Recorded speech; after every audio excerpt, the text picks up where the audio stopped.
আসক্তি অনেক সময় অনেক ক্ষেত্রে অনেকের যে ভালো কাজগুলো রয়েছে সেই কাজগুলো করার ক্ষমতা নষ্ট করে দেয়। অর্থাৎ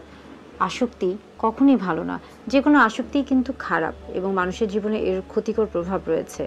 তবে পর্নের ক্ষেত্রে প্রথম দিকে দেখা যায় যে এটা একটা ভালো লাগা তৈরি করে থাকে এবং আস্তে আস্তে আসক্তিতে পরিণত হয়ে থাকে এবং আসক্তিতে যখন এটা পরিণত হয়ে থাকে সেই ক্ষেত্রে তখন কিন্তু এটা মস্তিষ্কে একটা খুবই খারাপ প্রভাব ফেলে এবং যা কিনা একজন মানুষের শরীরে খুবই বাজেভাবে প্রতিফলিত হয়ে থাকে। অর্থাৎ তার যে কোনো কাজকর্মে বোঝা যায় যে তার মধ্যে যে একটা বিরূপ প্রতিক্রিয়া তৈরি হচ্ছে বা একটা বাজে প্রভাব পড়ছে। পর্নে আসক্ত কিনা বা একজন মানুষ পর্ন আসক্তি থেকে কিভাবে বেরিয়ে আসবে বা এর ফলে তার শরীরে কি কি খারাপ প্রভাব পড়তে পারে, আজকে মূলত এই বিষয়গুলো নিয়ে কথা বলবো। পর্ন নিয়ে অনেকেই চিন্তাভাবনা করে থাকেন এবং বিশেষ করে আমাদের দেখা যায় যে আমাদের দেশে অনেক অভিভাবক এটা নিয়ে খুব বেশি দুশ্চিন্তায় ভুগে থাকেন। তারা মনে করে থাকেন যে তাদের যারা সন্তান রয়েছে মূলত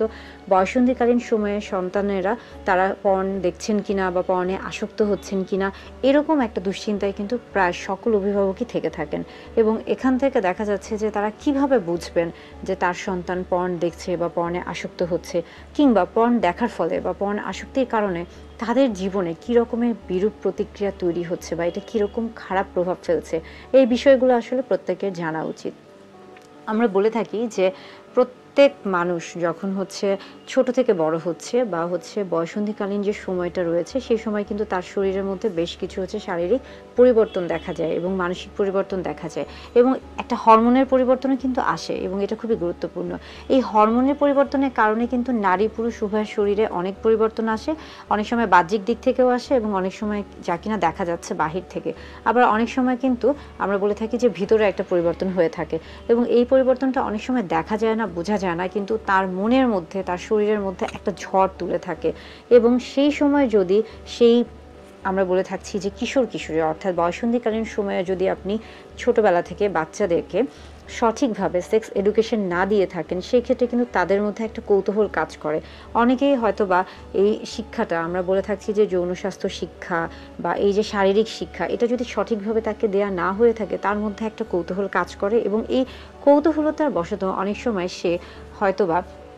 এমন কোনো জায়গা থেকে সেক্স এডুকেশনগুলো নেওয়ার চেষ্টা করে থাকে যেটা সে নিজেও বুঝে না যে এটা আসলে ওই জায়গাটা না, বরং এটা তাকে ধ্বংস করার একটা জায়গা। যেমন অনেকে মনে করে থাকেন যে পর্ন হয়তো বা সেক্স এডুকেশনের একটা জায়গা, কখনোই না। পর্ন কখনোই সেক্স এডুকেশনের জায়গা না, বরং সেক্স এডুকেশন মূলত বোঝায় যে পর্ন দেখলে, পর্নে আসক্ত হলে বা পর্ন আসক্তি যদি কারোর মধ্যে থেকে থাকে সেই ক্ষেত্রে সেটা আপনার শরীরে কিভাবে শারীরিক এবং মানসিক একটা বাজে প্রভাব ফেলবে এবং কিভাবে আপনি এখান থেকে বের হয়ে আসবেন বা এর ফলে কি কি ক্ষতি হতে পারে, এই জিনিসগুলো নিয়েই মূলত সেক্স এডুকেশন কাজ করে থাকে। আর পর্নের ক্ষেত্রে আমরা সবসময় বলছি যে পর্ন কখনোই আসলে কারোরই দেখা উচিত না, কেননা পর্নে কিন্তু একটা অবাস্তব কাল্পনিক জিনিস দেখানো হয়ে থাকে যেটার সাথে বাস্তবতার কোনো মিল নেই এবং যখন একজন কিশোর কিশোরী বয়ঃসন্ধিকালীন সময়ে পর্ন দেখছে তখন তাদের মধ্যে কিন্তু একটা অবাস্তব ধারণা সবার প্রথমে ঢুকে যাচ্ছে এবং পরবর্তীতে তারা মনে করে থাকে যে হয়তোবা খুব আর্লি আমরা বলে থাকি যে খুব তাড়াতাড়ি অল্প বয়সে সে যদি বিয়ে করে থাকে সেই ক্ষেত্রে সে হয়তোবা যদি পর্ন দেখে থাকে তাহলে সে হয়তোবা সেই কাজগুলোকে বাস্তবে রূপ দিতে পারবে। এই যে তার মধ্যে একটা ভ্রান্ত ধারণা ঢুকে যায় বা একটা ভ্রান্ত ধারণা নিয়েই সে কিন্তু দেখা যায় যে নিজের মনের অজান্তে অনেক সময় বাল্যবিবাহ হয়ে থাকে, অনেক সময় কিন্তু অপরিকল্পিত গর্ভধারণ হয়ে থাকে, আবার অকাল গর্ভপাতও হতে পারে। যারা অনেক বেশি পর্নে আসক্ত তাদের মধ্যে কি দেখা যায়, তাদের মধ্যে আমরা বলে থাকি যে সৃজনশীলতা সেটা নষ্ট হয়ে যায়, তার মস্তিষ্কে যেহেতু একটা বাজে প্রভাব পড়ে থাকে এবং সেই কারণে তার মধ্যে যে সৃজনশীলতা রয়েছে সেটা নষ্ট হয়ে যায় এবং তার মধ্যে একটা সবসময় কিন্তু আমরা বলে থাকি যে নেগেটিভ অ্যাপ্রোচ, অর্থাৎ যে জিনিসগুলো খারাপ বিরূপ প্রতিক্রিয়া সেই জিনিসগুলো সবসময় তার মধ্যে দেখা যাচ্ছে যে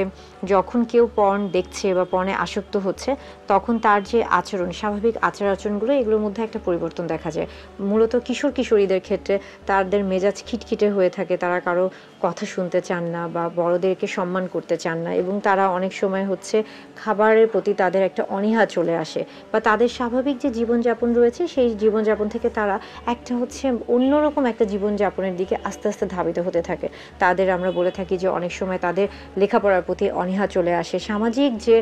কাজকর্মগুলো রয়েছে বা সাংস্কৃতিক যে কাজকর্মগুলো রয়েছে সেগুলো থেকে তারা আস্তে আস্তে নিজেদেরকে গুটিয়ে রাখার চেষ্টা করে থাকে। অর্থাৎ পর্ন কখনোই কিন্তু সেক্স এডুকেশন নিয়ে কথা বলে না বা সেক্স এডুকেশনের পার্ট না বা অংশ না, বরং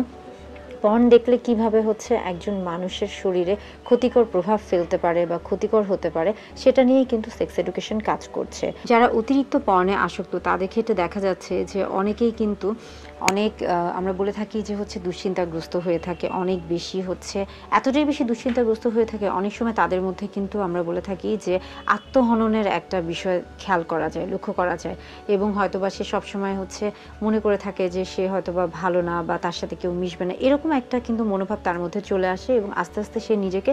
গুটিয়ে নিতে থাকে। অর্থাৎ পর্নের ক্ষতিকর দিক কিন্তু অসংখ্য, যেটা কিনা বলে শেষ করা যাবে না। এটা কিন্তু আমরা বলছি যে বয়ঃসন্ধিকালীন সময়ে পর্নের যে ক্ষতিকর দিকগুলো সেগুলো নিয়ে। আর আসলে দাম্পত্য জীবনে পর্নের ক্ষতিকর দিক কী থাকতে পারে? দাম্পত্য জীবনেও কিন্তু পর্নের অনেক ক্ষতিকর দিক রয়েছে। যেমন